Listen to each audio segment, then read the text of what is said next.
Kadhi nyime weche mag lit okwako gweng' ma Kanjando mantiere county Laikipia bang' jal moro ma jegni 27 ne ochuo gi pala gi osiepne ma otho odiochieng' manyoro.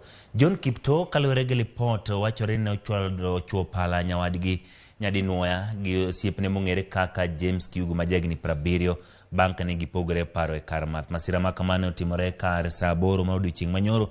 Kata kamano achich ma masira ma kamano tony bang' obila ne orese kane omonje gi jogweng' mane gi wang' mokalo. Ringre Kipto ne otere kar kano ringre jomotho e od thieth ma Nyahururu referral ka achich mar nek ma kamano dine tesendo obila ma Nyahururu kapod obila timo nonro.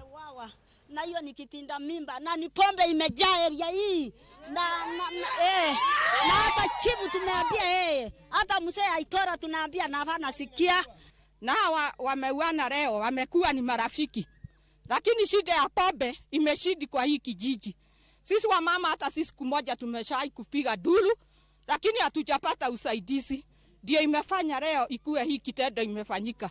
Na sisi tumekaa na amani kama majirani na hakuna furugu imewahi kuwa. Sasa siku ya leo tumeona ni vibaya sana kama wamama watu kuuana na ni majirani na ni rafiki juu ya pombe. Tunataka usaidizi kutoka serikali yetu itusaidie hali ya hii pombe iishe. Na kama ni hiyo pombe, nilipigana na pombe wakati nilikuwa MC eneo hili. Na watu wakanipinga sana. Sasa hii matokeo si ndio matunda. Hii ndio matunda ambayo tulikuwa tumepandiwa. Nina huzuni sana. Sababu familia mzee sijui ubaya wake, lakini sasa sijui ilikuwaje akawa wanapigana. Kwa hivyo ningetaka serikali, ambao unaonekana askari wa hapa ni kama wamelegea kazi yao. Wamekuwa wameshirikiana na wakunywaji wa pombe. Kwa sababu nimeshangaa kuona askari akiwa mlevi. So kile muhimu ni OCS wa eneo hili ashukue jukumu kuona askari kwamba hao ndio wamelea hii